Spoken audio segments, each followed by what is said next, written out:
Welcome to the Hustle or Bust podcast powered by Paverart. Our mission is simple: to dive deep into the world of entrepreneurship, small business, and all the success, struggle, and challenges that need to be confronted in the pursuit of growth. We celebrate the entrepreneurial spirit, but perhaps most important, we want you to learn at least one idea that you can put into action immediately to make your investment in time worthwhile. Welcome to episode 39 of the Hustle or Bust podcast. On this episode, we deal with a tough topic: crisis management. The world of small business can be vulnerable to a crisis, those big scary areas that can threaten your very existence. We're going to dial the clock back and tell a war story of a high-risk crisis that came up in a business acquisition, some of the heartaches and some of the lessons learned. Every small business will encounter a crisis. You just don't know when it's going to happen. We hope this episode gives you some things to think about to prepare for that time. We hope you enjoy it and drop us a line with some feedback. We're going to riff a little bit on crisis management.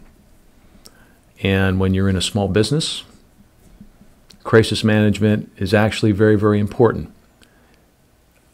And you don't have to have a national crisis to have crisis management in a small business. You can have very small things in a small business that just can potentially wreak havoc on the day-to-day running of that business. We're going to talk a little bit about that today.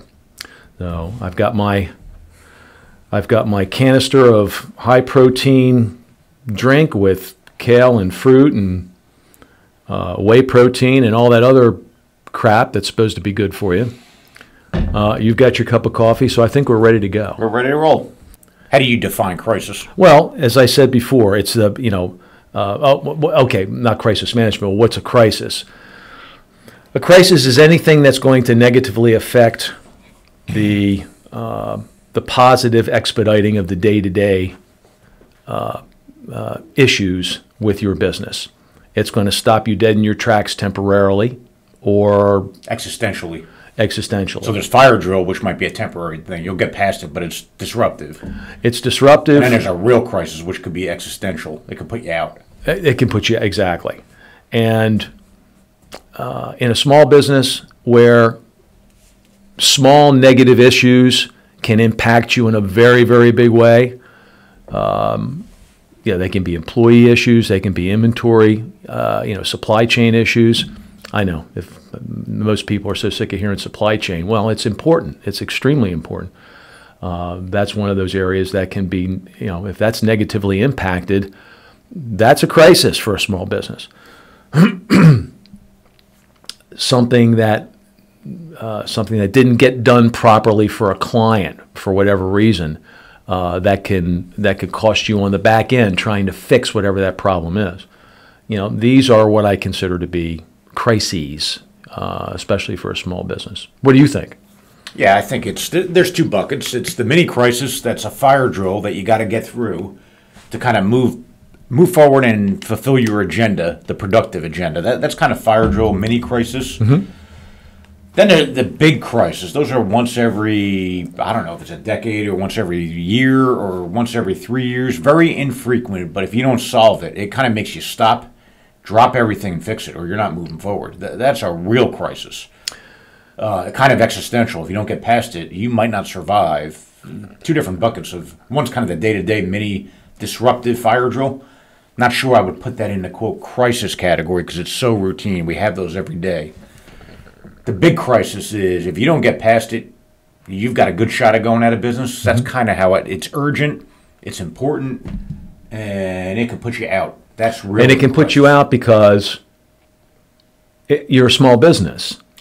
It doesn't take much. Right. It really doesn't take much. That's true. I mean, you're teetering on the edge quite a bit. Now, you can prep for all of that, but there's some things that are just going to throw a curveball at you. And the biggest one that I can think of, and believe me, we've had our fair share over the last 20 plus years of crises that were, at the time seemed insurmountable, but we've always managed to get through them. Yeah, so for the focus of this podcast, let's deal with the big stuff that could put you out Why don't we see if we can get a little bit more granular onto crises that happen in everyday life? Right. Right. So I define, we used to think of things in terms of work and personal life, right? Mm-hmm. I think they all kind of blend together. But if you're a dual income family or a single income family, the number one crisis I can think of, losing your job, getting fired from your job or laid off. Mm-hmm. And now you've got an economic crisis in your family. That's pretty freaking common, wouldn't you think? That's very common. And it's probably more common now than it was 20, 30, 40, 50 years ago. Yeah, days of working for one company for 45 years are really gone. And there's a whole different approach to savings now, okay? You don't, when was the last time you actually heard the word contingent or the phrase contingency fund used in any discussion? Right. Okay. I learned that early on. I mean, you first of all live within your means. Second of all, have a contingency fund, something you can fall back on. Right. X amount of months of income that you can live off or savings that you can live off of in the event of something like that happening. And that's more months. Yeah. One of two people that's working. I mean, your family's a business too in that respect. All of a sudden you lose half of your income. This is catastrophic in many, many cases. Well, how many people do you think have an emergency fund, let's say, equal to 6 months living expenses? Well, based on the information that I read within the last 2 or 3 years, it's less than 40%, and that's alarming. It may even be worse than that now, especially since we're going through some sort of economic downturn, sort of. I can't define it. I can't define it properly, but at any rate, I think there's more people now living paycheck to paycheck than probably ever before, based on my information. So then there's the likelihood of a crisis happening to the masses is very high. Yeah, and it could happen at any time. And job losses are relatively high. And in a recession, the likelihood of job loss. Now we're at record historic unemployment at 3.4%. I think is the latest. Yeah, it's pretty low. So anybody that really wants to work can work in this country. Mm-hmm. But having said that, when you go into, if that ever goes up to 5, 6, it will eventually. Who knows when? And if the masses have limited financial means to fall back on, the likelihood of a personal crisis is pretty damn high. Right. I think. And the question is, how do they deal with it? So you can always do things to manage into a crisis or not necessarily prevent a crisis. But, by the way, a shout-out or a recommendation, our friend Chris Cuomo, right, and Scott Galloway. Chris Cuomo's got a podcast, regardless of what you think about Cuomo, a fantastic podcast that only has 14,000 views. Scott Galloway, a professor of NYU Stern School of Business, entrepreneur, author. He's got his own podcast. Him and Cuomo get together on a podcast. I can't believe this thing doesn't have 14 million views. It's got 14,000. Cuomo went through the whole thing with his brother, Andrew Cuomo, trying to help him out. He gets fired from CNN, and you can tell the guy's going through torture of trying to deal with this phase of his life and the personal adversity of it. And then Galloway stops the guy like halfway through. He's like, hold on a minute. Cuomo said something like, I think I let my family down. And Galloway, you can see on the other end. Now, this guy takes no bullshit. Galloway's like that. Galloway hits you right between the eyes. He's like, look, define that. How do you think you let your family down? And they go into a 20-minute riff on Cuomo's beating the hell out of himself. And Galloway's point was, look, here's one of the big lessons I've got in life. I think he said, nothing is ever as good or as bad as it seems. And they start going through the whole thing. He's like, look, you've tried to make amends with it. Next. Move the fuck on. Right. And they go into this whole thing about how do you deal with personal adversity. Now, here's a guy, Cuomo, of financial means that none of us will ever relate to, right? Sure. So he's got all of that, and you can just tell the hell this guy's living through, and Galloway's coaching him through, and they're going back and forth. If anyone gets a chance to watch that podcast, I think there's huge value in it, and even teenagers going kind of looking at two guys talking about two successful people. Great podcast. But they're dealing with something that I just talked about, job loss. Right. And, men particularly put their identity in where they're working. When you go up to a stranger, well, what's one of the first things that you establish a conversation with? No. What do you do? What do you do for a living? Yeah. What do you do for a living? And then that starts the identity and the conversation, and depending on how you answer that question. Men associate, and I don't know if this is more men than female, but I think it is. They give their identity based on what they're doing to earn a living. Mm-hmm. So when you lose that, you lose part of your identity. And then you got to overcome that, and then you got to figure out how to do it. Not easy, but it's a common thing that people deal with. That's a crisis of one, but it impacts the family. And when you lose your ability to put food on the table, or that becomes in question, there's all sorts of psychological things that can happen there. Well,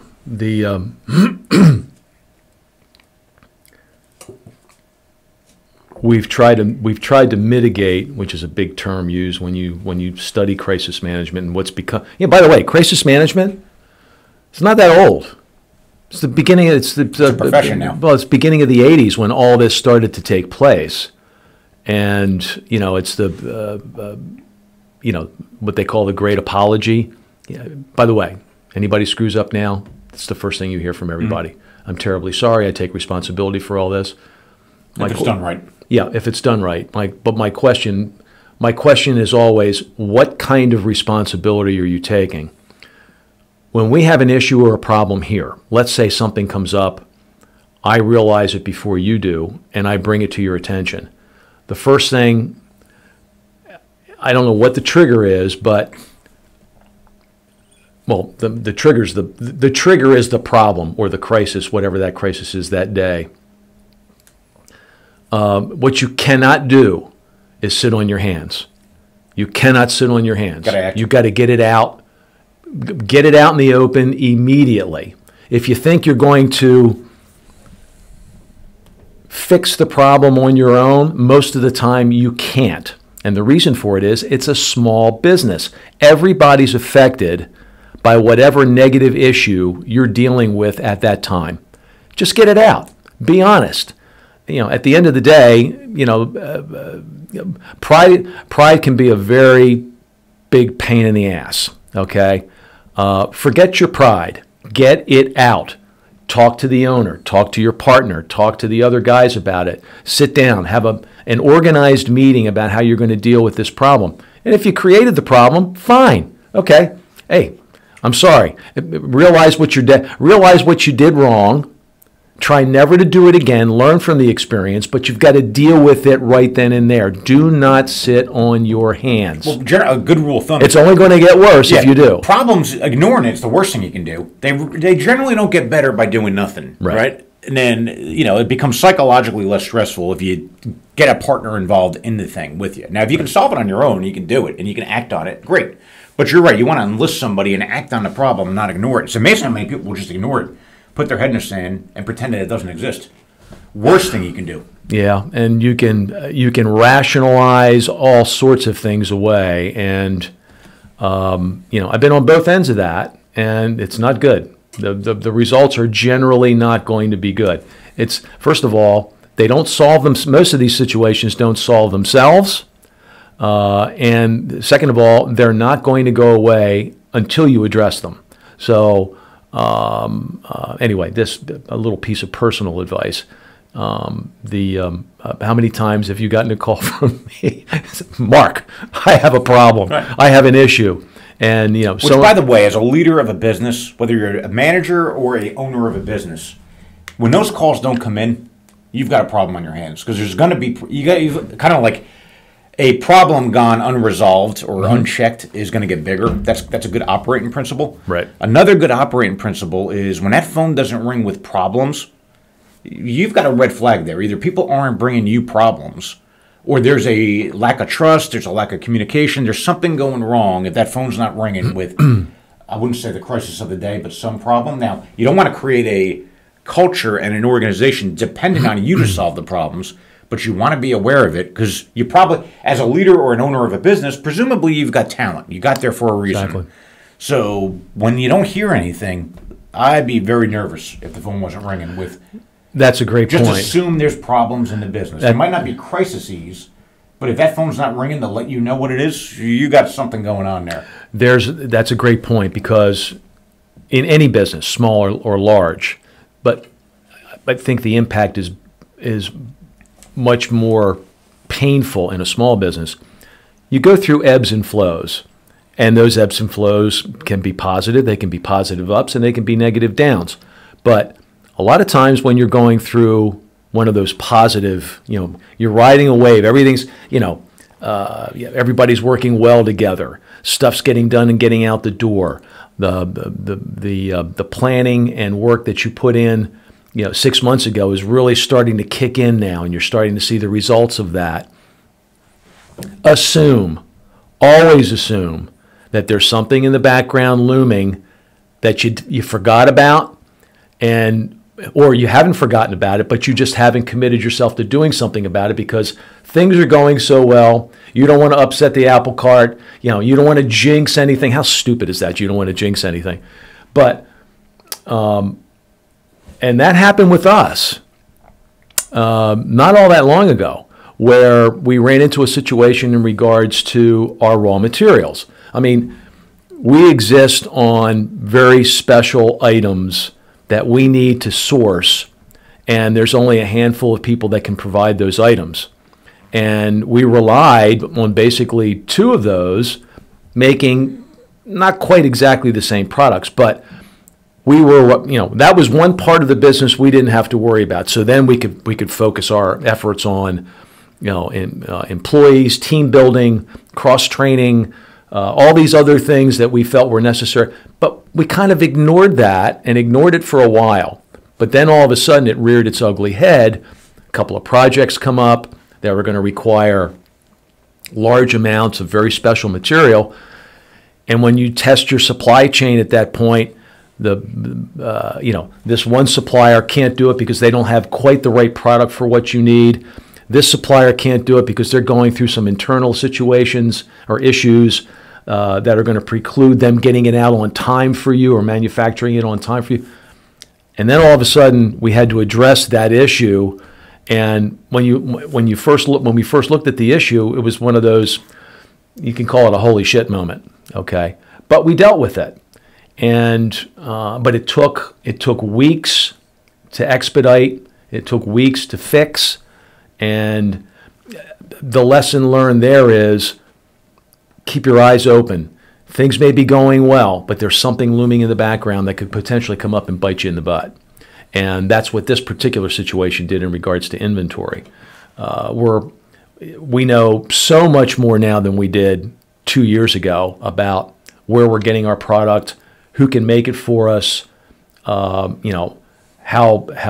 well they can make it, what their quality's like, their ability to get the product to us on time. We're much more informed now than we were before. So that crisis has been averted, but it took a while to beat that up and figure that out. And you know what I'm talking about. Well, I'll give some real tactical things there for people or potential small business owners that are either looking to acquire businesses or accelerate them or grow them. That's where I'd like to go with it. Yeah, which is who this hustle or bust. That's right. We're talking to the people that are looking to grow, become more successful. Not that we're the models for it, but we certainly have that as a strategy, right?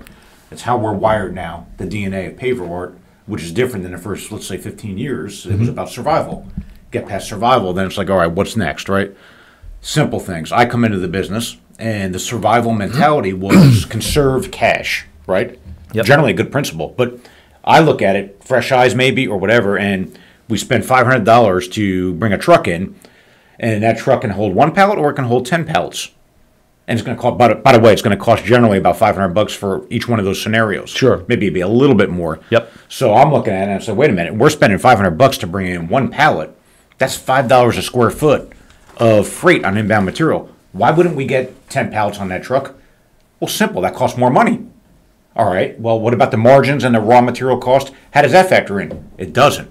We conserve cash here at all costs. Not anymore, we don't. So that doesn't mean I don't like cash too. But we are not going to inflate the cost of our product because we're trying to play in this conservative what's the right word I'm saying? We're trying to conserve cash, so we're not going to put money into inventory, and therefore our cost is going to go higher on a per unit basis. So that's a small little thing. That's a mindset thing. That's how the company was operating. That we got to change that. We got to be able to expand margins, right? Mm-hmm. And that's one small little area that we can do that in. And then your issue of materials was a function of being, I wouldn't say conservative, but it was, we got one supplier or two suppliers, they're good at what they do, let's go all in and let's stay there. Well, that's great, up until the point where it don't work anymore. Right. And then you're going to be screwed. or have a self-imposed crisis because you didn't expand the relationships. So let me give you one from a prior lifetime of buying businesses with debt. So the fancy word here is called LBOs, leveraged buyouts. You're going to go buy an asset or a business with debt. You're going to use the cash flow of that business, and you're going to put a mortgage on the business like you were buying a house, right? So you got an income. Let's say you make $100,000 a year. Maybe the bank will lend you $300,000 to go buy that house, and you got to put 20% down, or at least conventionally, that's what you did. Businesses are the same way. You can go buy a business that's cash flowing, it's sustainable, use an SBA loan, leverage it up, get a loan on it, and you can go buy that business. So my wife and I went and bought a business. We personally guaranteed over $10 million worth of debt, and every business has risks. So in the world of buying businesses and acquisitions, the number one thing that you look for as a buyer, not number one, but on the list of risk, is something called customer concentration or supplier concentration, meaning that you've got a large percentage of your revenue tied up in one customer or two customers. Well, we bought a business with some risk, right? We had let's say 40% of our revenue tied to a market, and that market was Mexico, okay? So that was a risk. Now, customer concentration could either be a strength or it could be a weakness. To have 40% or 25% or a high percentage of revenue tied up with one customer could be a great thing if you've got a good relationship and that customer is growing and they love you as a supplier and you're sticky and you can't be replaced. It's a terrible thing if you're selling a commodity business and you can be easily replaced by your competition or they're going through financial problems. So customer concentration or supplier concentration, 80% of your raw materials comes from this supplier. Well, what if they decide to kick you to the curb as a customer? Then can you easily replace them? Well, those are things you got to evaluate. I bought a business with customer concentration, right? And that business was tied up in Mexico. So I bought the business in 2014. We worked like hell and we sprinted to transform the business into a stronger business. No different than what we're doing here, although we're going with a more, what I would say, reserved approach to change. We're taking our time with this thing. And I've owned Paverart for 5 years. Well, in a leveraged buyout world, you don't have the luxury of time. Number one, you've got investors, you've got debt in a business. The moment you put debt on something, it could become inherently more risky. The moment you combine debt with customer concentration, you better have a strategy. You better move. Huge risk. You better move fast, right? So, I get a kick, not to go off on a tangent, but I probably will. There's this whole cohort of people with MBAs that are graduating MBA school at 27, 28, very limited experience, and they're raising a $600,000 search fund with the goal of going to buy a business, and they go on a search to go buy a business, and they've got no freaking operating experience. And they're going across all these different industries without ever working in them. They could be very successful, by the way, but they're out there. This is going to become, I'd be surprised if 10 years from now, it might be 1% of all MBAs are looking to go buy a business. 10 years from now, it's going to be greater. How much greater? I don't know, because the economics work. But there's this underlying assumption that your B school degree and your smarts and your energy, your youth, my cousin Vinny, is going to make you successful. I'm not sure that's a good assumption. Having said that, when you go buy a business and you put debt on it, there's risk. And you're going to personally guarantee it. You got to get it right. You've got to get into that business and you've got to move fast at improving it. So that might mean taking customer concentration down or maybe even taking it up if you can grow it. So there's all sorts of things. Long story short, 2014 to 2016 did a tremendous job. We increased production, we transformed did a lot of good things, and we became much stronger very fast. Well, what was 2016? It was an election year. And this is going to go a little bit into politics, but you can't ignore it. So Trump was the candidate with Hillary. And Trump's first announcement speech coming down the escalator? It was about Mexico. And he ran his campaign on a single issue, which was immigration. And they're bringing drugs, they're rapists. All right, well, now I'm looking at it, and I don't care about, I generally don't care about who's president. I'm going to run my business the way I want to run the business, what's right for the employees, customers, etc. Having said that, one of the strategies I dealt with to deal with this customer concentration thing, the business was going through a distributor into Mexico, and that distributor was U.S. based. Well, what do you think of when you hear distributor? What do? They're a jobber. They're basically... Which means what? Well, for all intents and purposes, they're buying it from you and reselling it to somebody else. The key thing is they're buying it, they're outlaying cash, and they're putting it in inventory, and then they're reselling it. And their only reason to be which is important It's in many industries. In many industries, it's extremely important, is to carry inventory and have materials available when the clients need them. Right. So there's, in the world of distributors, there's distributors, and then there's people that act like distributors. Mm-hmm. Right. And as a business owner, you got to know which one you're dealing with. A distributor if you're a distributor, you're Mike Bull Distribution in the world of concrete pavers. Mm-hmm. I view that as, all right, you're going to buy Paverart, you're going to put it in, you're going to give me money, you're going to put it in inventory, you're going to hold that inventory until you figure out how to sell it. Then you're going to go sell it to whoever your customer base is. That's Mike Bull Paver Distribution. Then there's Sally Jones over here, Sally Jones Distribution. They're going to buy product from me, they're going to pay me money, but they're never going to take possession of it, and they're only going to pay me until their end user pays. So that's more of a broker. They're a middleman, but they're never procuring the product and taking possession of it and paying. They're going to wait till their customer puts the order in. They're kind of like a drop shipper, right? They don't take possession of inventory. What they are is a relationship to generate revenue. So, and what value? Well, let's get right to the chase. What value do they bring to the table? In theory, they create that demand, or do they? So here I am. My wife and I are going to guaranteed debt. And not only was the number one concentration of business going to this place called Mexico, and 2016 comes along, and I got a firebrand of a candidate that is, for all intents and purposes, he was anti-immigration, or at least had a lot of rhetoric that put that to risk. Now, I don't really care about that either, by the way. And by the way, I love the idea of a businessman going into office. My first guy I ever voted for when I was legal age, people will chuckle, was Ross Perot. So now part of this is, in terms of surrounding yourself with a network, you've got to figure out who you're going to surround yourself with. I'll go into more of that in a bit. But when you've got a broker in between you and your business, or if it's an important business, you got to understand, are they really providing financial value, or are they a toll booth between you and the end user, or are they really providing a relationship value, right? So long story short, we had that situation going on, and I had to figure out how to evaluate that as a true business generation relationship, because they're not taking possession. I can see that real quick. So there better be other value there. So here it is as a business owner. When you come into a business, you better know your customers. And if you're going to have a broker in between, a middleman in between you and your revenue, the ultimate end user, you better know them cold. And I think it's irresponsible. You've got a fiduciary responsibility to know that end user. So how do you test that? How do you test the mettle of a middleman person if they're not taking possession? Number one, you get to know them. Take them out to dinner, get to know them personally. And then here's how you test it. I've seen this in every business, by the way. Go have dinner, crack open a bottle of wine, and say, hey, when's the next time we're going to customer X or Mexico or wherever that customer is representing you at? And see what their response is. And it's going to be binary. It's going to be, you're my partner. When do you want to go? That's one possible thing. Which is a good answer. Which is the right answer. Right. Or it's going to be, what do you think that the next answer is going to be? No freaking way. That's my customer. I take care of. That's what you pay me to do. That's right. No. Now, if you've got, and by the way, that'll be 80% of the time. 20% of the time, people that are really confident and they know they drive value, they'll be like, yeah, they're going to come to you and say, look, you should probably know your end user. Why don't we be partners? Here's what I would do. If I'm that middleman and I got a great lucrative business, I'm not waiting for them to ask me that question. Number one, I'm going to say we should be partners for life. How do we do that? Do you want to do a contract? Do you want to just have a handshake? I could do either one.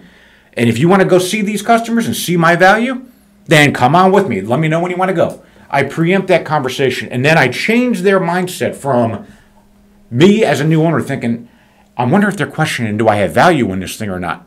Or, well, let me head that off at the pass. Now, if 80% of them will debate that whole concept, maybe they don't have value. Why would they be afraid if they truly are generating the revenue? They're trying to protect what they got as a toll booth. Exactly. So, needless to say, I knew this, right? I've been in brokers' relationships all my life, all my career. I got the 80%. Nope, that's my job. You're not going to, that's my customer. All right. What do you think that does to a competitive person like me when I hear that?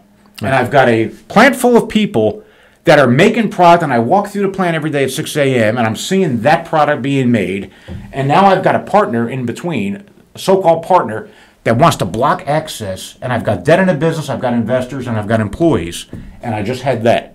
Hey, 10% is 10%. So what do we talk about with crises? Yeah. That they ain't going to go away. Now I'm like, all right, do I do nothing or do I do something now with that information? No, you're certainly going to do something. So that person blocks me from going to my number one market, and I've got that in the so, and I'm not going to. She already said, she put the gauntlet down. No, you're not going there. That's my business. That's what you pay me for. All this stuff, and I'm like, oh fuck. Now what? What if the end user market starts to put demands on her and comes to me and all this? So business owners now have a middle person. It could be a manufacturer's rep. It could be a distributor. But if the business owner is not going to know who's driving the end user volume and they're not going to take strategies to deal with it, you've got a crisis coming your way. You just don't know it. Or you're putting your head in the sand to deal with a channel disruption that you choose not to deal with. Mm-hmm. So every business has some level of concentration. Now, it might only be 1% from your top customer, but if you've got a middleman in between, you better know with that middleman. You better know if they're driving business or they preventing you from knowing your end user. Was this a rare occurrence because of the previous owners of the business that you bought? This distributor, I shouldn't say distributor, this broker taking advantage of maybe their lack of knowledge about sources, where to get materials, whether it be from Mexico, Indonesia, wherever, or in other words, was it an anomaly? Or was this a commonly accepted practice in this food business that you had bought? Amongst other, even amongst your competitors? Great question. I'll answer it, and I'll give you opinions and thoughts. In the world of buying businesses, private equity in some way, shape, or form comes into the mix. Mm-hmm. Private equity could be a independently wealthy guy or gal that wants to go buy a business, put SBA debt on it. It could be a private equity group that's managing a fund. It could be a fundless sponsor that is able to have access to high net worth investors to go buy a business. But in the world of private equity, there's a lot of bias. And one of the things that they talk about is professionalized management and the sophistication level of the seller, the business owner. And those are code words for arrogance, right? So I'll give you an example. To your question is it because the owner wasn't smart enough or didn't? In my opinion, any business owner, let's say they're uneducated without a degree. That puts them behind the eight ball in the world of private equity. Sure. They're unsophisticated. Mm-hmm. Well, wait a minute. If you're buying a business, let's say from an immigrant that comes here from Timbuktu, comes to America, starts a business, and now it's this valuable business. They own assets. They own all this. Well, how fucking unsophisticated could they be if they didn't even know the language? Come here, they start a successful business, and now some dude like me is coming in the door to try and buy the business. Maybe we are downplaying their real ability. Now, what I think it is, why does a situation like that of concentration happen? Comfort level.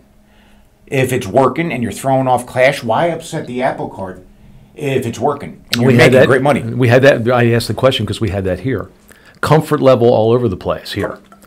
If you're comfortable and you're allowing something like this, comfort is a freaking red flag for a business. Exactly. If you are comfortable and set in your ways and you've got something like this happen, you better be banking 90% of that profit and not reinvesting it back in. Because that shit's going to hit the fan. You just don't know when it's going to happen. That's the crisis. And hopefully you sell that business before the shit hits the fan. The shit hitting the fan is the crisis that's going to occur, and you're not ready for it. The crisis You're not prepared for it. The crisis will happen in a business. The world's moving too fast not to have a crisis happen. The only question is it going to happen on your watch or not? Or are you going to give the hot potato to someone else?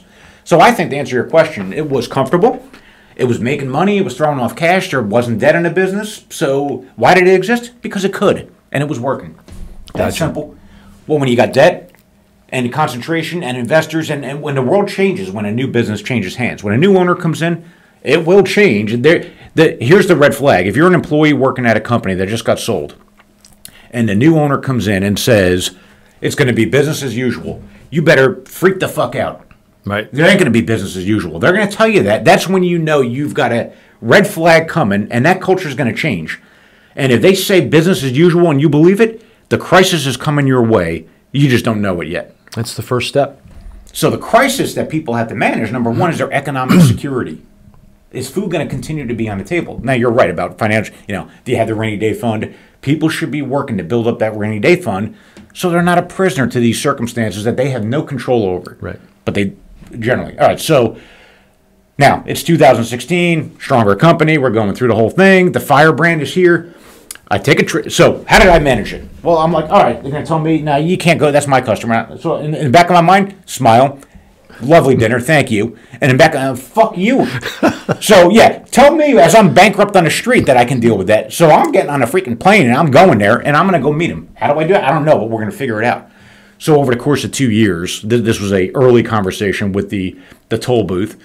And then over the course of 2 years, I went to go develop a relationship. It doesn't happen overnight, relationships, especially with big, multi-billion-dollar corporations, right? As a relatively small business, as a supplier. Well, I'll never forget it, the second debate, Hillary-Trump, I think it was like August of 2016, election season, or it might have been the third one. I was in Mexico, and I'm like, this thing is tenuous. I thought the race was a lot closer. Everyone thought Hillary would win in a landslide. And I'm like, hey, this thing is freaking close. Well, go out to dinner with the number one customer, and here was the news after we, a couple of mezcals, and comes right out and says it. We don't like the direction that this election is heading to in America. So I got to tell you, as a good partner, you're a good guy. I know you got a young family. We've already lined up a secondary source of supply, which will become the primary source of supply should Trump win the election. So I talk more. So now I'm like, oh, fuck. What does this mean? All right, so how does that play out? Well, you're doing X millions of dollars of business a year. You won't go to zero, but you might be 5% of that. And I'm like, what? Can you repeat that?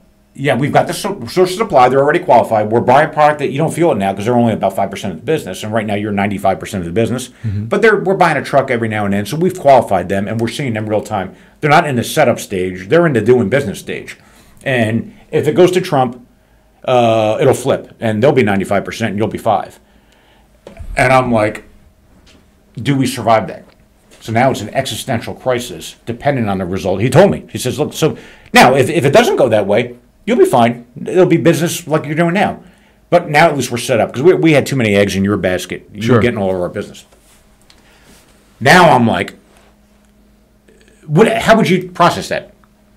Well, the first thing, thing that would how's that for a setup? The first thing that would come to my mind was, or would have been, man, I'm sure glad I had this dinner.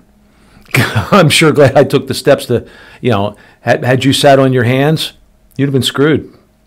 And for me to process that, it's, now you have no control over the election. You have no control over the outcome of what's going to occur, potentially occur, and they don't control. They control what they're going to do. But they're starting to control it even before the election is panned out, before Trump is even elected. Oh man, that's let me ask you this more question. Than a sleepless night there. I would, we're not violating anything here, but you're a conservative, and you were a Trump supporter, right? If you were in my shoes, would that make you not a Trump supporter? Knowing that you would lose, the customer just told you you're going to go from 40% of your business down to 0. And you've got debt, you and your wife have signed. How does that change your opinion about the election? I'd have to be a very... who are you rooting for? Forget about who you vote for. But you know the shit's going to hit the fan if it goes that way. It's not a question of... It's practicality. He can't win. I can't have this problem. I don't know how to... If you don't know how to solve the problem, you're not voting for him. I'm not voting for him. This is, you're talking about putting food on the table. You're guaranteed a $10 million loan, for God's sakes. Who gives two shits about Trump? Okay, and I'm sorry to say that, but yes, I did vote for him in that election. But it's a practical matter. It becomes, who cares about the politics? Right. This is day-to-day business. That's an easy question to answer, and that's an easy problem to overcome. So let me go down a dark road here as it relates to that. I asked you a difficult question. Thank you for your answer, by the way. So my father, we talked a little bit about owners and, who's your support network? Do you have a peer network? Sure. Do you not have a peer network? Are you going to kind of do a kitchen cabinet of advisors? One of mine was my dad. Is it your brother? Is it your sister? Yeah. Is it your parents? So who's your support network? So Me and my father. I mean, my father's here's the thing. Politics is always fraught with issues. No one's ever won a political debate. Social media, people are trying to convince you can't vote for this one, you got to vote for this one. And no one's ever won a debate in politics, right? But there is a difference when it comes to family and politics. And a lot of, everyone's had the bad experience with a political argument, whatever it is. Feelings get hurt. Yeah. And my dad's a lifelong mentor of, he is the classic, no college degree, worked his way up to a senior leadership position at a major New York metropolitan retailer. Lifelong mentor of mine. Well, 2016 was it was probably the most contentious election I've ever seen, right? And I knew the weekend before the election, remember Hillary fainted going into the car? Oh, yeah. And by the way, Trump was he was the Energizer Bunny. He was traveling to Wisconsin, all the battleground states. And I'm like, I said, I hate to admit this because I've got a lot riding on this, but this guy deserves to win this election. He is outworking her. I don't know. But he went to like 8 cities in 24 hours and she fainted and she was nowhere to be found. And I'm like, if he wins, number one, he deserves it. Just from outworking her in that last weekend. And then she faints and the national media caught it. And I'm like, that's it. This freaking thing is not going to be this is going to be anyone's guess. All right. So back to the lead up to this defining thing where I knew that if it went that way, and I still thought that she'd probably win, but I'm going down to 0 in that market or 5% of that. And now we've built up the business. So we're a different company 2 years in because we've reinvented the company, all this stuff. I'll never forget the moment. We got into a debate, my dad and I, and his comment was, how can you support that scum? Scum being Hillary. He said, so here's an opinion I have. When you engage in politics, if you've got a person over here that's, let's just say they're conservative or liberal, and all they've ever voted for is Democrat or Republican, and all they ever do is watch Fox News every single day or MSNBC, what kind of balance are you going to get? What quality of conversation? And a little sidebar here. When you and I started reducing our media consumption and started listening to Mike Rowe, do you think our quality of conversations went up? Significantly. We got smarter about the world. We stopped putting the bullshit in our brain. We stopped looking at one view, and we started opening our minds up. Sure. Well, if you got a person that's only been a Democratic voter all their life, and all they do is watch one thing, you're not going to get much balance there. No. Right? So independence, in my mind, at its core is, can you at least listen to other information?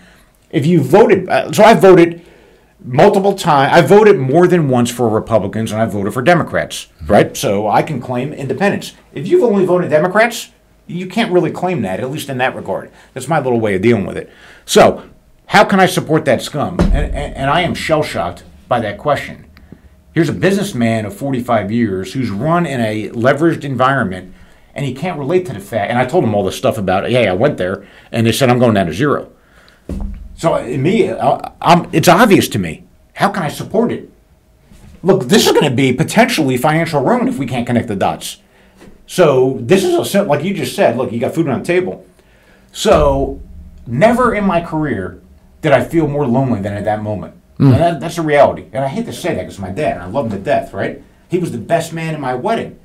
How can I support that scum when I got 65 people dependent on that are also, oh, by the way, immigrants? And the guy told me it's going down to 0 if it goes that way. And so that was a lonely 2 weeks leading up to the election. We know the outcome. And when a customer tells you something, here's a good rule as an owner. You might want to believe him. Yeah. So now post-election, well, maybe he was kidding, right? So, and I got my first quarter's worth of trucks because they got to buy a quarter out. So it was like April of 2017 that I would feel the hit. So let's pray he was kidding, and it was just a mezcal talking. Well, no, he was telling the freaking truth. So where I would have gotten a 100 truckload order, guess what I got? 3. Holy shit. He was telling the truth. And I got to try and connect the dots. So the point being about lonely, who are you going to surround yourself with as a business owner to deal with the pending crisis? If you've not signed the front of a check and know what it means to make payroll, I don't care how smart the person is, how related they are to you family, how much they love you, it ain't going to fucking help. So it was the loneliest moment of my career, and I'm being a little dramatic maybe, but it's how I felt at the time. Sure. How do I support the scum? I got 65 people, I've got the debt on my head, and I've got the need to put food on my table. Pretty freaking simple. Would I have rather voted for a businessman? I'm a businessman? Hell yeah, I would have. I can't. because of this, and lo and behold, it played out. Now, turns out, the story had a happy end, and we were strong enough to withstand that. But thank God we moved fast, 2014, 2015, 2016, and we strengthened the business to be able, if that happened in 2014 after I took it, we wouldn't have survived. The math, the debt payment, it would have swallowed us. So maybe the lesson there is move fast in a leveraged buyout situation. Don't screw anything up. The first rule is do no harm. The second rule is the crisis is coming to you. You just don't know when. So you better strengthen that business in warp speed and figure out what those pressure points are and then de-risk it over time.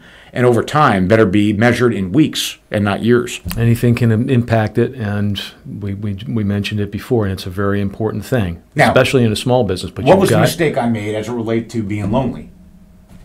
Number one, I went to a family member that couldn't relate. Clearly couldn't relate, or the politics overcame the situation. And by the way, not unique there. Anybody in my family would have been in the same non-value destructive mode of what I was dealing with at the time. That's the truth. And, I don't think they listen to the pod. They may or may not. Probably not. But that's pretty hard to hear. But that was freaking devastating to me personally, that I had to fight that battle. I shouldn't have been fighting the battle to begin with. I shouldn't have even had that in a network as it related to a conversation. My responsibility was to run a business. My responsibility was to deal with the debt, to deal with the investors. And I'm fucking around engaging in a debate of politics with someone that was destructive to my view on the whole thing. And it was their opinion. I don't give a shit who people vote for. But as it relates now, did that put me in a funk? Hell yeah, it did. I mean, shit. How could it not put you in a funk? So business owners have to have a network that is not going to do that. And that was my network. And I put myself and everybody at risk for having that as a network. If I were to advise somebody that's going to buy a business, that would probably be a top 3 or 4 question. Who's your network? When shit gets real and tough, when the crisis happens, who's your first phone call? And then I want to know that answer, and I want to know why that's the first phone call. And my answer is very different now than would have been in 2016. What's your answer now? We've talked to Angelo comes to mind. He's one that we see the world differently in a lot of regards, but he's somebody I respect. You're right at the top of the list, right? Oh. So it's people that I trust, thank you, that I respect, that have the skill. So, I kind of joke at the brother-in-law, the mother-in-law type of thing. Family, if they've never been through it, the first screen I have they ever run a business? Have they ever made a payroll? If that answer is no, then I kind of question, then why? Is it because you're comfortable with them, because they're your sister? This is not about comfort. I think this is hardcore stuff here. I think the term is battle tested, and it's hard for someone who's not been battle tested to absolutely relate on a level that you would feel comfortable that their opinion has some weight. So I absolutely get that. So the mentor should be someone that's experienced it. Angelo's experienced it. I've experienced it. Kenny's experienced it. It's an interesting and actually quite friendly fraternity. I mean, you and Angelo talk regularly about all sorts of things, including this business and I'm sure his.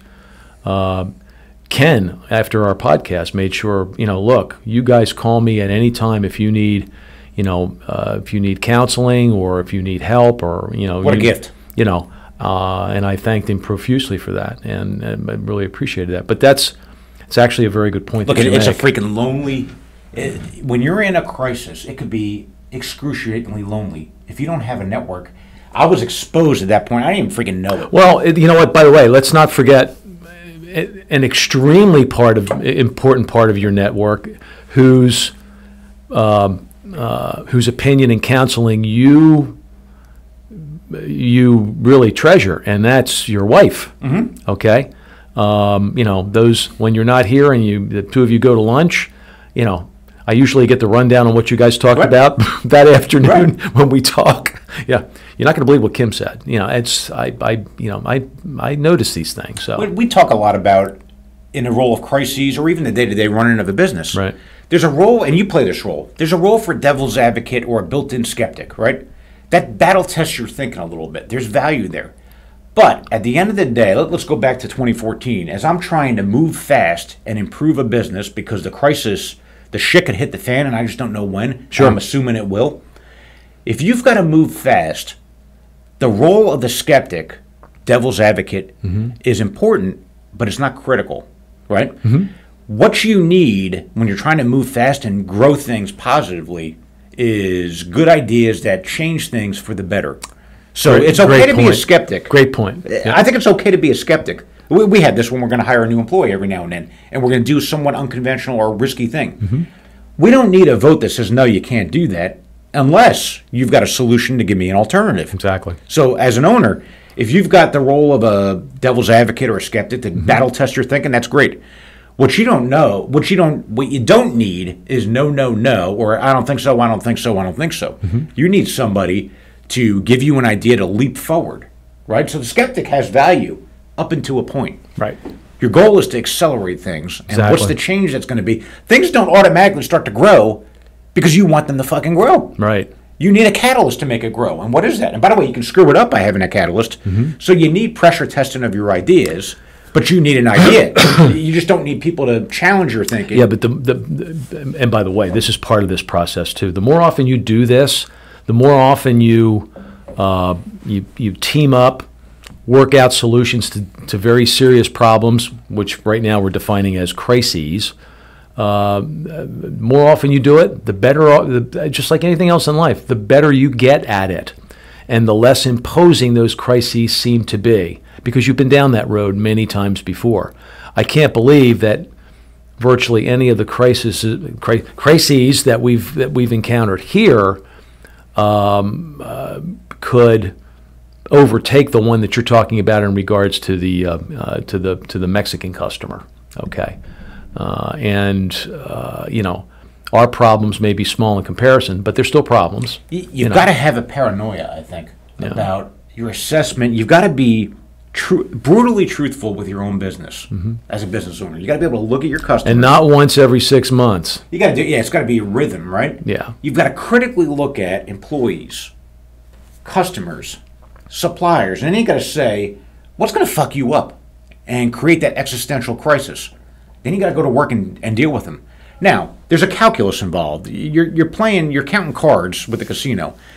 What is the likelihood that that supplier, that customer, that employee, whatever you define as the existential potential crisis, calculate the odds of it happening, but assume it will eventually, and then are you able to overcome that or not? And if you can't, and most of the times that answer is no, you can't overcome it, then what's the plan to deal with it over time? Now, you don't want to live in fear, or else nobody would become a business owner, right? Because everyone's got key employees, everyone's got key customers, everyone's got key suppliers. So you don't want to operate in this constant paranoia, fear-based, but a degree of that's healthy. We had a situation here which is a great example of what you're talking about. As you recall, when you first purchased the business, we had one piece of equipment. It was the original piece of equipment that we brought in here when we started the business 15 years before you came on the scene. And somehow or another, we always seem to Rube Goldberg, cobble together, find a way. Did we get lucky? Sometimes, but fix that piece of equipment when it needed to be fixed. And it's a very complex piece of equipment, and not one of us here had 100% knowledge on how to fix it. And if you cobbled together all of the knowledge that each one of us had of that piece of equipment, you were nowhere near 100%. We were maybe 60, 65. And a situation presented itself shortly after you had purchased the business. It became that it's never happened before phrase. Mark, I swear, this is the first time we've ever seen this. After the 9th time I said that, I started to realize, Mike, this is really just don't even say that to Mark anymore. Don't say anything. Just shut your mouth. Keep it to yourself. But by the way, it's funny now, but it wasn't funny then. Another lesson for people buying businesses: just assume that there's been all sorts of deferred capex investments in the business, and that thing's hanging on by duct tape and bubble gum. You'll be Make safe. That assumption, you'll be safe. You'll be safe if you assume. Kind of budget for that if you can. But that was a true crisis, because one machine, it goes down. For the time period that machine is down, you're creating nothing. You're virtually out of business during that time period. There's no revenue coming in, and there's no other way to create revenue that I could think of, because that piece of equipment was so instrumental to our success. But we went about the business, and the three of us, yourself, me, and Brian, went about the business of finding someone that could fix that piece of equipment for us. Not just put a Band-Aid on it right now or right then when the situation came up, but something more long-term. And we did. You can call it serendipity, you can call it luck, you can call it anything you want, or you can call it the culmination of some hard work in trying to find someone and qualifying someone that could actually do that for you. We found someone. And for the next 2 years, that person became instrumental in setting up our second piece of equipment, which solved the problem with when that one and only piece of equipment went down. What are you going to do for business? So we got better. We got much better, significantly better. Crisis management. It took a crisis, though, to do that. That's true. And it's a crisis that, look, in hindsight, and the one thing I value most is honesty. You asked the question. You got to be honest about this. We got lucky for 15 years. And so why didn't you deal with it? You didn't have to. It's not complicated. You didn't have to. You didn't have to because you're one person or two people in your work, or three people in our case, and you've got other things that are more pressing at the moment. You asked a question about why did the previous owner of the business that I bought not deal with that issue with the Mexico thing? Right. He didn't have to. He didn't have to. It was comfortable. Right. It was working. You didn't deal with it on the water jet because you didn't have to. It was working. You always fixed it. And the answer to this... You were small. It was survival mode. It was lean and... There's 30 reasons why you don't deal with and try and prevent a crisis. And what that should be... And by the way, I didn't deal with it either. Yeah, but so this is not like I'm a genius. But I didn't deal with it until I had to. The learning point. That's right, and that's a great point. But the learning point here is that, and you mentioned it before, if you get into a comfort zone in regards to one of the 20 different things that are necessary to run your business, that comfort zone at some point or another is probably going to bite you in the ass. If there's any podcast that we did that the mental freight train I'm proud of, because it's a tough topic and you got to talk about it, right? You should be proud of that. That was a really good one. This podcast can save jobs and save businesses if people just take away one thing. The crisis is coming to your business. You just don't know when. Yeah. And it will fucking put you out of business if you're not good enough and strong enough to deal with it, or to try and take steps right now to try and mitigate it before it comes. It's coming. You just don't know when. It came to me when I owned Paverart. You didn't deal with the water jet because you didn't have to. It was comfortable. Sure. 30 good reasons. And by the way, I bought into that because I didn't deal with it either until I had to. Mm-hmm. And by the way, I think 98% of business owners would have been like me, would have been like you. We're in good company. And gee, guess what happened? The one thing that what do you tell your kids? Learn from your mistakes. Well, we certainly learned from that because we just put our third piece of equipment in. Right. And we've got backups to backups now. The question is, can you survive the crisis? Right. That really is the question. So, and that's why I believe in growth. If you're not getting stronger, you're more exposed to these crises. Mm-hmm. Right? If you're not building a better balance sheet, building expanding margins, growing, doing all of the hard things that it takes to grow, then you're more susceptible to that crisis hitting you and putting you out than if you stayed at stasis or declined. So the third point in handling a crisis is to mitigate. Well, what you just talked about was mitigation. Take care of a lot of the potential problems well in advance, and but never get comfortable. And never, if you're comfortable, there's something looming on the horizon that's going to, and I said it before, bite you in the butt. Look, and some of this stuff, this past story, the risk of acquiring a business that had concentration. What's one of the key things I took from that lesson? And then, by the way, I expanded capacity. Sound familiar? What we're doing here? So I got a playbook here that works. What I changed about this one is, when I first came in, and I was impressed by the level of sophistication, use private equity parlance, You had a spreadsheet, or it was a Word document at the time. You tracked every single quote. So you sent a $2,000 quote out the door, a $10,000 quote. You wrote it on a Word document. Right. I think you wrote the basics, who the customer was, what the dollar amount was. About 8 columns. A brief description, when the quote went out. It's basic stuff. And I'm looking at it, I'm like, this is pretty good. So good. They're writing something down relative to a leading indicator, which is a quote that we hope to turn into a sale at some point in the future, whenever that is. Be easier if we had it in a spreadsheet. So how do we get it into a spreadsheet? So we can do sorting it and do some reporting on it. So we started putting it in a spreadsheet. But I learned pretty quick the fact that you took a phone call and it was a quote, you gave a price, you wrote it down, pretty damn good. We can work with that. So, and we used to call it a couple $1 million a year.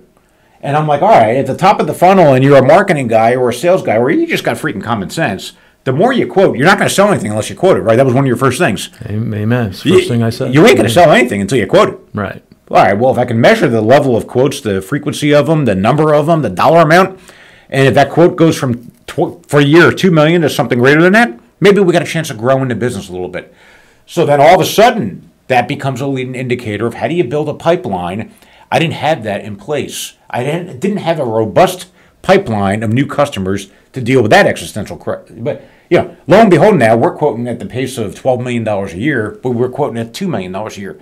That don't happen by accident unless you focus on it. Exactly. So, and by the way, that doesn't guarantee a better company. But if you look at over the last 4 years, 3 to 4 years, if you track the slopes of both of those lines, the quoting line and the sales line, they're almost identical. They're in terms of they go hand in hand. The actual slope of the line they're right next to each other. Right. So look, I think the topic of crisis is tough because if it can put you out of business, by ignoring the whole topic, putting your head in the sand, you're just waiting for when it happens. You might not think that way, but it's got to happen. So you're well served to assume the crisis however you define it. Here's a little hint, or maybe this is another little. At the end of every year, every business owner should write themselves, or their investors, if they have investors, write an annual report on the business. Force yourself, lock yourself in that dark closet, and write a 3-page, well-thought-out letter on what worked, what didn't, what's going to put you out of business, and what you're doing about it. Communicate as if you had a board of directors, I'm invested in a few small private companies, and their year-end report is freaking pathetic. It's a Word document, 1 and 2 page bullet points. It's all bullshit. And when they have a good year, they talk about great management of the business. When they had a bad year, it was commodity prices and all these outside factors. It's absolute. There's no candor. There's no look in the mirror. There's no nothing. And that's bad management of a business. Sometimes you don't even get communication. So one of the things to deal with crises, nothing should be a surprise to people that matter to the business. And who are the people that matter to a business? Employees, customers, suppliers, investors, stakeholders like banks if they got debt on a business.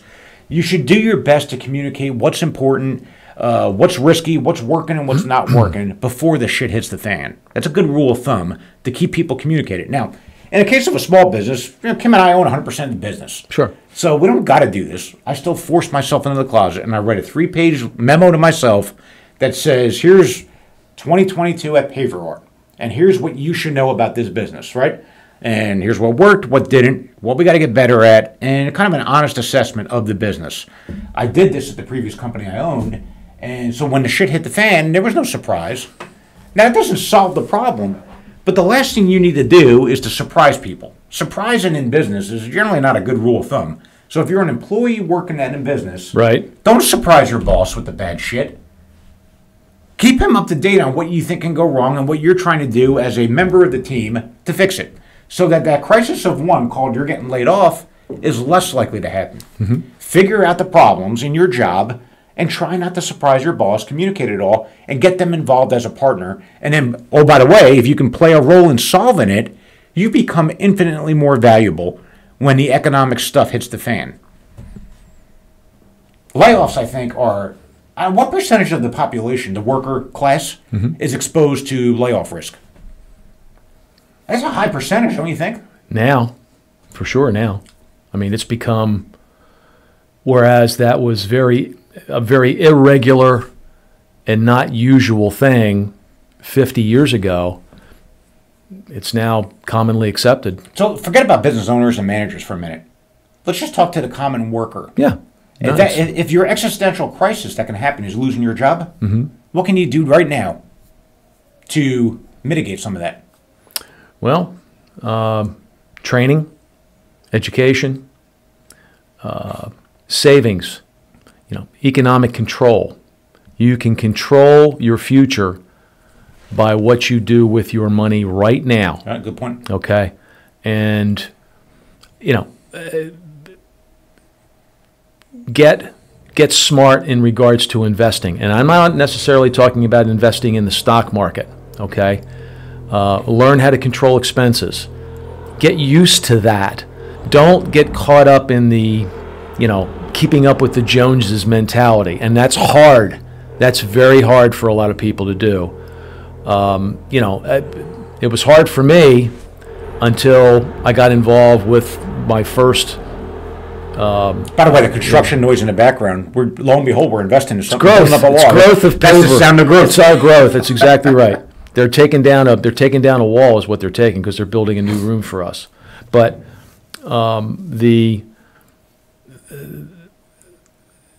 there's so many ways that, and I love this term, that you can mitigate the potential of a crisis happening in your family. It's exactly the same ways it is. Exactly the same ways it is in the business. And the number one thing we talked about, the first thing we talked about is, don't get involved, don't get paralyzed. Don't sit on your hands, don't sit in place. Do something. Start moving in a proactive fashion to solve whatever the problem is. To mitigate job loss, if you're the worker, so to speak, you're not a leader in the business, right. Senior leader, you're not an owner of the business. I'm amazed at how many people are on a payroll of a business, a company. They don't know how the company is doing because the leadership has not communicated how they're doing. So how would they know if they're 1 week of payroll in the bank or 50 weeks of payroll in the bank? Exactly. If they don't share that with them, how would they know? Well, here's how you mitigate risk as an employee. Ask your boss, and oh, by the way, your boss might not know. How is the company doing financially? How strong are we? If they can't answer that question in some level of decent detail, you're more exposed than if they can answer that question. Yeah, their job is to build a little bit more, a little confidence. They got to build a little confidence. So, if I'm a mid-level manager in a business, and let's say I report to a director of finance or a director of marketing or a director of operations, and I ask that question, and they say, I don't freaking know. I'm a little bit more exposed than if they did know that answer. Now, even better, if the company scorecard in some level of detail was shared, you're working at a better company than if it's not, right? So that's one thing. How is the health financially of the business? And does your boss do you have a clue, number one? Hopefully you do. But if you don't, does your boss have a clue? And if they don't, that doesn't mean you're getting fired, but you got more odds that you're going to get fired than if you didn't know that or your boss knew that, right? Then, now let's take this down to the man or gal in the mirror. How are you viewed in the eyes of the company? And the first company is your boss. Do they like you or do they not like you? Do they think you're doing a good job or a not good job? Can they tell you in decent detail or they can't? Can your boss's boss tell you how you're doing? So right now you're trying to measure your self-worth, where if the shit hits the fan, are you going to be one of those that are exposed or not? So how is the company doing? And what kind of answers do you get around that? What kind of knowledge do you have? And how are you personally doing? Those are two things that you can do today to understand how exposed are you. So if you've got no money in the bank and you're living paycheck to paycheck, would you rather not know the answer to those two questions? Oh my God, I have to know the answer to those questions. You got to know it. That's your crisis that's waiting to happen. You just don't know when. No question about it. It's exactly right. And again, it falls back into that comfort zone situation. Going to work every day, making my lunch, going to work my 8 hours today, going to come home, watch a little television, read a book, go to bed, start the whole thing over tomorrow. I'm going to do that 5 times this week, and I'm going to do that every week for this year. And it's so very, very easy to go into your shell and not worry about anything because everything's good today. Look, you do not want to be. You got to plan for tomorrow. You can't. For workers, you do not want to be that person that's under the radar that nobody hears from.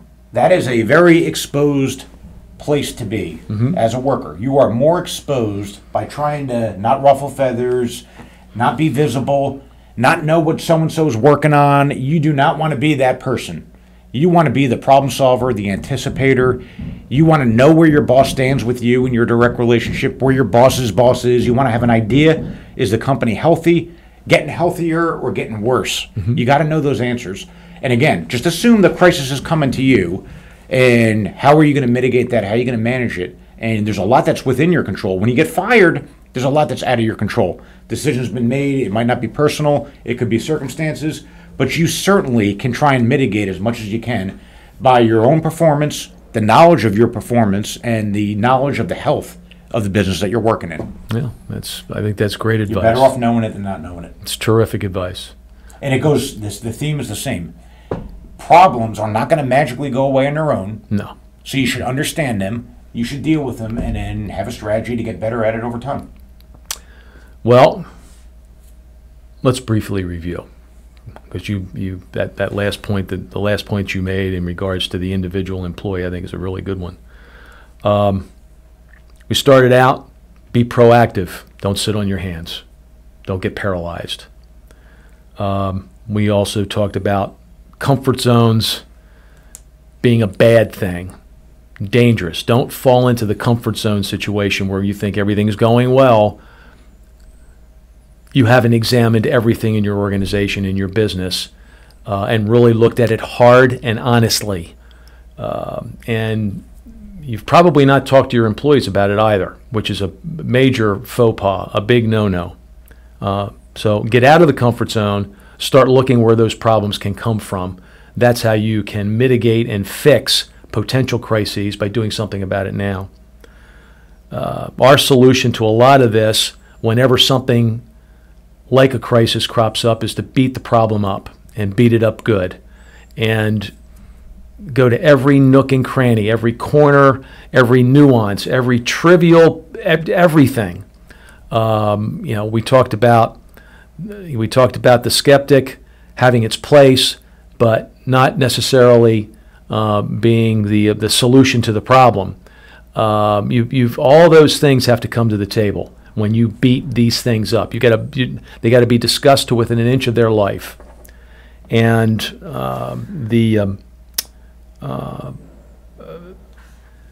being able to communicate honestly and forthrightly and intelligently is probably your single biggest asset.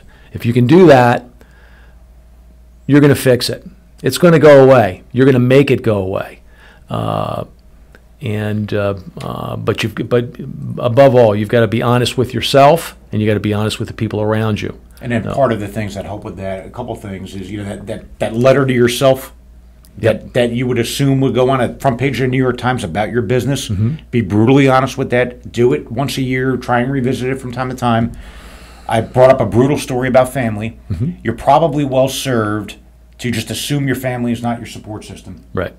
No disrespect to families, but if they haven't signed the front of the check and you rely on them for support, whether that's emotional or practical, you are playing with fire with the fiduciary responsibility you have. I witnessed it firsthand. I gave a story. Sure. Not Not everybody has a Ken Bull that has signed the front of the checks, who's a high level. You've got a very special thing there.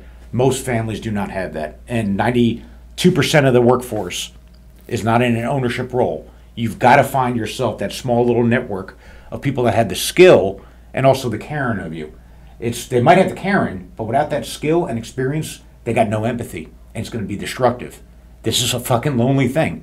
So you got to have that network and who it is. I had an underdeveloped one, and I was a hell of a lot more exposed than if I had one built out. Preparation, boy, that's a great point. But preparation, getting yourself steeled and ready for these types of negative situations that are going to crop up. We're calling them a crisis. There's. We didn't tell this story. I'm gonna tell it. Maybe we wrap up with this story. When we started the business, and I wrote it in my notes to talk about when Ken was here. For those of you that may not have heard that podcast, Ken was one of the He was one of the original partners in the business back in 2003 when we started Paverart. Anyway, I'll never forget the day. Ken came into my office. He said, "Mike, we're going to have to stop buying this really fluffy toilet paper." Toilet paper. What do you mean, Ken? Well, I've had this experience, and I'm sure you have too. But we the only way we're going to mitigate this situation, and there's that word mitigate again, is you've got to get, and I'm going to use a brand name here, but I have to. We're going to use Scott paper tissue because it's single ply. They're not sponsoring us either. But. Yeah, that's right. They're not sponsoring. So the hell with them. No, I shouldn't say that. But he says from now on we're going to need to use Scott. So when you run around the corner to the ShopRite to buy office supplies, get us a big packet of Scott toilet paper. Oh, okay. Well, why is that, Ken? Because the real fluffy 2 and 3 ply and 38 ply toilet paper, it clogs up. It clogs up the toilet. And what we really can't afford to have is these minor expenses that are going to add up. It's going to be a disruption. And what we don't need is we don't need the ServPro guy. We don't need the green ServPro truck outside of our building with the big fans, all day long, blowing out and trying to dry out the carpet and all that stuff. So, we're going to fix this issue now, so we never have to worry about that. That's crisis prevention. Right. Okay, that's not crisis management, that's crisis prevention, but that's actually very, very important. And we laugh about it now. As God is my witness. It's actually brilliant. When Ken left the business, okay, well, he didn't leave the business, but when he went to go do something else, he was still a silent partner in the business.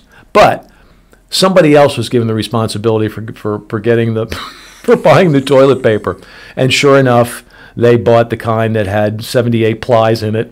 And within 2 weeks, there's water gushing out of one of the toilets. It's all over the rugs in the office. We had to bring in the ServPro people to fix the problem, and a plumber. He was right. If you just prevention is a massive and important thing to when it comes to the whole subject of crisis. So, Ken, yes, sorry, yeah. But I had to tell that story. A great story. Excrement's going to hit the corner. Literally, the shit hit the fan. Right. So anyway, well, I hope someone got something out of this podcast today. I think it was a very informative one. You brought a lot to the table. So that was and the stories of the previous businesses, that was important to hear. So if anyone's got any questions, please, if you see this on YouTube, if you listen to it on Spotify, kick us an email, kick us a text, hit a response, give us a 5-star Google review. We would appreciate that. But for all intents and purposes, this episode is done. So for Hustle or Bust, the Hustle or Bust podcast, we're signing off. Good job.